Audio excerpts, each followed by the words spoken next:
So earlier today on the 2nd of July, Ableton released a new beta for their 12.1 update that's coming soon. And there's quite a lot to unpack inside this new beta. Of course, just a reminder, some things may change and some of the features in here may still be slightly buggy, which is the whole point of the beta. This is going to be a little bit of a shorter video today because I just want to focus on some specific parts of this update. So in this update, as well as plugins, comes some very useful features. There are some big changes in the MIDI editing inside of Ableton, and one big feature is the filter and select MIDI notes. It's the little magnifying glass symbol in the top left of your MIDI editor. When you click on it, it'll give you different options for time, pitch, condition, and count. It's a way to select and filter out certain notes within potentially a very busy MIDI file like a drum pattern. So it's useful just for isolating and picking specific notes. And there's also a new way to copy and paste using the shift button inside that mode. They've also updated the grooves so that they are now automatically applied to clips when you load them in. And you can select what default groove is loaded in every time you make a clip. And this does save a lot of time. If you are working in a song that has swing and groove, you used to just have to put the groove in manually in each clip. They've also added in some new tools like the MIDI chop tool, where you can chop up longer notes into smaller sections. And another big feature about the browser is the auto tagging function. Ableton now analyzes the audio file when it's inside the browser and gives it a tag that it thinks it is. So for example, a kick drum or a snare, which is very, very handy because before this, all of my user sounds from outside of the core library were just untagged, and it made the tagging system a little bit awkward. Whereas if you search for a kick drum now, you'll find all of the Ableton core library as well as any other samples within your computer system too. Let's talk about the 3 or 4 that I really wanted to show off today. The first big major plugin change in 12.1 is a new plugin called Drum Sampler. And as you might have guessed, it's to do with sampling drums. It's meant to be used inside of a drum rack similar to the Simpler that we had originally. At this stage in the beta, it's a little bit fiddly to load samples into this drum sampler. If you were going to search through for a new sound, let's pick a shaker up here for example. If I wanted to load this into this new drum sampler, if I just drag and drop it onto a cell, it's still going to load it into the old Simpler. What I have to do at this moment in time is go to Instruments, load in the drum sampler first, and then load your audio file into the window here inside the drum sampler. That also means you can't really load it directly onto the cell, even if you've got the drum sampler loaded, because it'll swap it out with a Simpler. The other annoying thing is that you can't convert a Simpler to a drum sampler at this point in time. So if you're used to using drum rack and Simpler, it's not the easiest to adapt to your workflow right now. You can, however, load in a drum sampler onto a new cell, and before loading any sample in, you can right click on the cell and go save as default pad. And this means that when you drag a sample into that cell or pad inside a drum rack, it'll load it into a drum sampler instead. Anyway, let's take a look at the drum sampler. And the drum sampler is really a simplified version of Simpler, but with some extra added features too. You've got your usual controls for changing where the start position is, the length of the sample, and the volume. We've got a simplified envelope down here in the bottom left, which is attack, hold, and decay, with this whole section being the point in between the attack and the decay. It's more similar to the one-shot mode than the classic mode in Simpler, where you have a fade in, fade out, and you can have a held bit in between. We've got transposition in semitones and detune, and we've also got a mode to swap between trigger and gates. So if you wanted the note length to dictate how long the sample plays for, then you can switch it over to that. And that section there is a much more simplified way of being able to manipulate and change your sample than using Simpler already. But this next section here is brand new to Drum Sampler, and it's the effects section. You have a list of effects from stretch, loop, pitch, envelope, punch, 8-bit, FM, and you have 2 controls underneath with an on and off switch as well. Let's just have a listen through some of them. And this is what the kick drum sounded like before.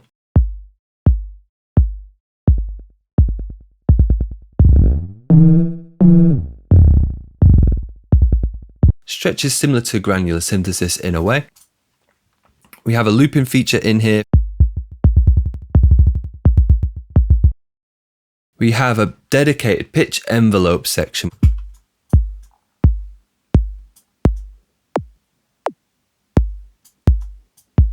Great for adding a little bit of extra punch to the beginning of your kick drums.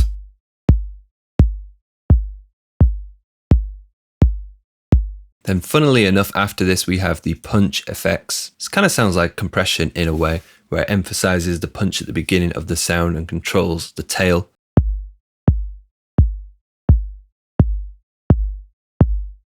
Which I do think is a great way of simplifying compression. We've got things like 8-bit,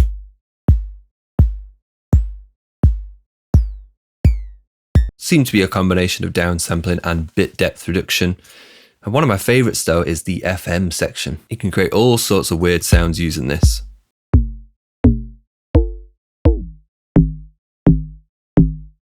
Really useful for just adding percussion into a drum beat like this, or making just something sound a little bit strange. Ring mod is very similar too.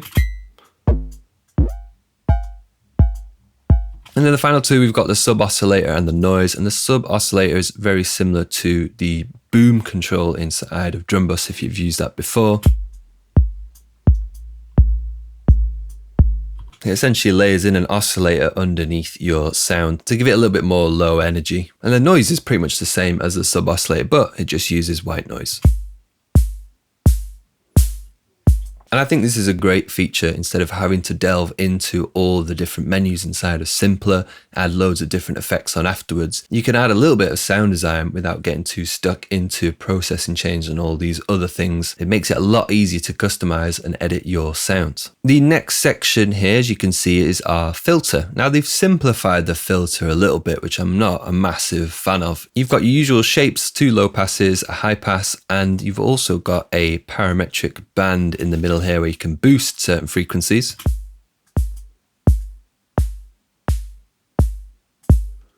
Which is actually quite a nice feature instead of having to, again, add another EQ on after this. The one thing that is annoying about this filter section though is they've removed the drive or the circuit model types from the filter. It seems like that anyway. And that was always a really nice feature, just to add a little bit of distortion and drive at this point, again without having to jump and add in other plugins afterwards. And from what I can tell, they've also removed the filter envelope from the drum sampler here too, so you can't apply any filter modulation. To be honest, it's not really an essential thing to have, especially if you're not too bothered about processing or editing your sounds like this. And then in the bottom right hand corner, we do have a modulation option where you can switch between slide and velocity, and you can assign that to the effect, which is also very nice too. So even just using some of the stock Ableton sounds in here, you can use this effects section and really make some interesting weird noises.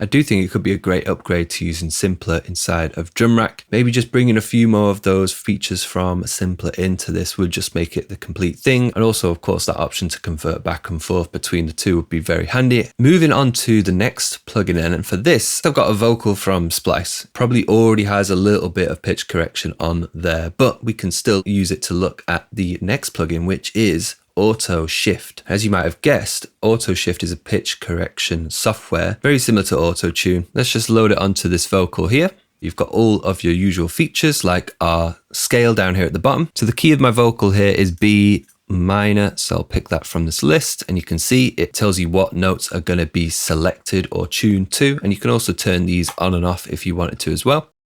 That I'm searching for a reason to love, a reason to love. Because I've wasted time looking for a heart to trust. And again, you can't really hear it right now because there's probably already some pitch correction on that vocal already. If we wanted to really emphasize the auto tune though, we can change the smooth control here.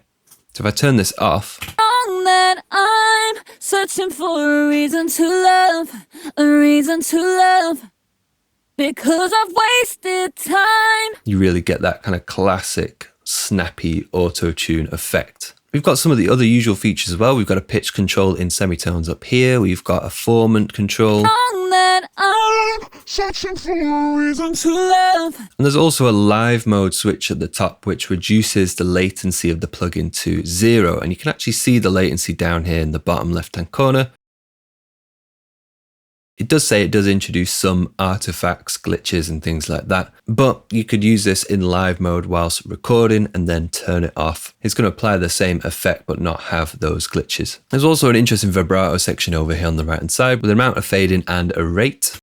That I'm searching for a reason to love, a reason to love. Which is quite a nice feature, introducing some wobble and bend back into a maybe robotic voice. More interesting parts about this, as Ableton normally do, is they have some nice new innovative features. For example, this shift down here in the bottom right hand corner, this will pitch shift our vocal, but in SD, which is scale degrees. So where we got our scale set down here in the bottom left, and I move this to 1 scale degree, for example, it's going to shift all the notes up to the next note in the scale, which is a bit different than semitones. And what this is really good for is if we put this up to say 2 or 3.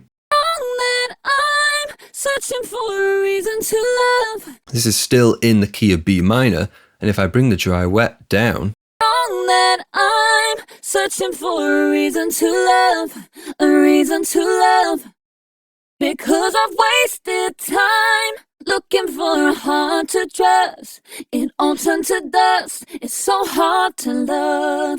you can get these really nice harmonized vocals that are actually harmonized to the scale. And just to show you what I mean, if we change the pitch instead to say 2 semitones, That I'm searching for a reason to love, a reason to love. Because I've wasted time. you can hear at points it sounds good, but it dips in and out of being in the correct key, and not just because this is a linear pitch shift compared to this one that actually moves it up in the scale. I think that's an amazing feature if you're working with a cappellas, vocals, or you don't actually have the singer there to record any more harmonies. And then finally, again, they've gone above and beyond with this plugin. We have the MIDI in section in the top left. And I've got a MIDI track just underneath here with some chords. I'm going to turn the MIDI on, and I'm going to go to the input and select that MIDI track, which is the purple one here. And it's not only monophonic, but you can have polyphonic MIDI coming into this plugin too. So I'm going to switch mine over to poly here because I've got chords, and let's just hear what it does. That I'm searching for a reason to love, a reason to love. You can hear it's basically shifting the vocal to these chords, similar to a vocoder, but it's doing it in a completely different way. And again, if we blend this back in with the original, That I'm searching for a reason to love, a reason to love. we can still then change the format of all of those. That I'm searching for a reason to love, a reason to love. It also has this format follow feature, which will change the format up and down, similar to if you were just pitch shifting the original sample. That I'm searching for a reason to love, a reason to love. And it's implemented in such a great way with that MIDI in there. It's so easy to use and just to create these really thick vocal harmonies using MIDI instead of having to say automate or have multiple different lanes and this auto shift plugin. And the other really interesting thing about this new plugin is it's introduced a new feature into the audio clips too. If we double click on a clip, you'll see the audio clip now has a scale, which doesn't actually affect the audio within the clip itself, but it talks to plugins like our auto shift, for example. So if we set this to B minor, if we go back into the device view, we're going to turn this MIDI mode off because it doesn't work like that, but we turn the use current scale feature on, then it's going to just react to the scale of the audio file, whatever you set down here. So we change this to E minor. This will also change to E minor as well. Now, it doesn't seem like the audio file is analyzed for the key at this moment because the key, when it loaded up before, was just C major. Maybe I just picked a bad audio file for this, but that would be a really handy feature if it could analyze the key, work out the key, and then immediately just transmit this to the auto shift. But maybe that'll be coming in the future, we don't know. And then the final two things I want to talk about is that they've updated the limiter and the saturator plugin very, very slightly on the saturator, but the limiter has had a really big update, which is needed for such a long time. If we just go and find the stock Ableton limiter, and you can see how they completely changed the interface. It's a much nicer looking limiter, again with some nicer meters too, to show you exactly what you are doing. The big thing about this is they've changed the sound, the algorithm in the background, kind of specifically focusing on the release of the envelope of the limiter. It should make it sound a little bit smoother at longer release times, is what they say in the notes. And it's hard to tell after not playing around with it for too long, but it does seem like it works a little bit better. At least it's easy to use. Now we've got these three different modes as well, where we've got our standard limiting mode, which just acts and behaves like a regular limiter. We have a soft clip mode, which basically just adds very slight amounts of distortion when it does its limiting, the standard one being a lot cleaner overall than the soft clipper. But really importantly, we do also have a true peak setting as well, which is just very useful to make sure that your volume isn't going to go above a specific level. Really important when you're finalizing and formatting your song at the end in the mastering stage. It also now has a mid-side mode as well as a left and right stereo mode, and it has a link feature on the left here, so you can link the left and right channels or the mid and the side bands instead. And the limiter can be used in two different ways. The kind of regular limiting way where we have our ceiling here. I'm just going to press play, bring this down,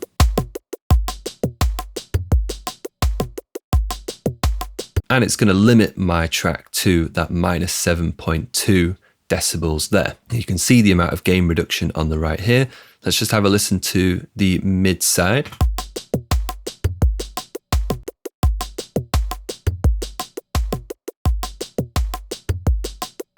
Really great that they've got a mid-side mode in here, because it can really help make your track sound a little bit wider when it comes to that final mastering stage. But the other way we can use it is in this maximize mode, where when you bring the threshold down, it will essentially bring the volume up so that the track will become as loud as it can be.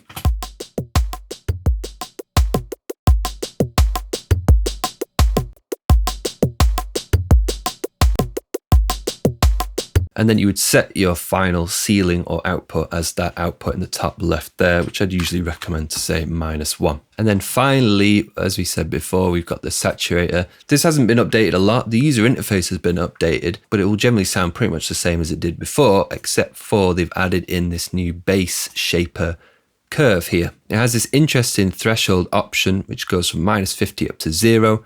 It basically blends between soft clipping and hard clipping, and this shape here is a very, very soft shape. If we play it across our drums here, I'm going to turn the limiter off for now.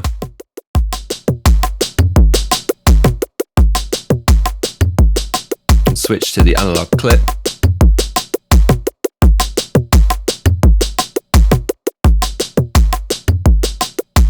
You can hear the kick drum has a much cleaner tone going through that distortion, and of course that's what it's designed to use with. But what they've also done inside this plugin is they've changed the color curve section, which is a really nice feature, because in the original it can be quite hard to understand exactly what the color part of the saturator was doing, but now you'll see when we press play. We get a frequency spectrum of our sound over here on the right, and then we get these two bands here. Let's click on number 1, for example.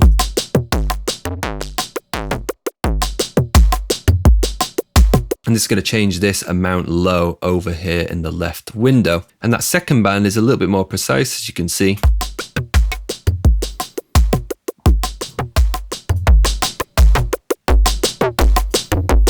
Very nice feature, a really interesting way of showing exactly what that color is doing.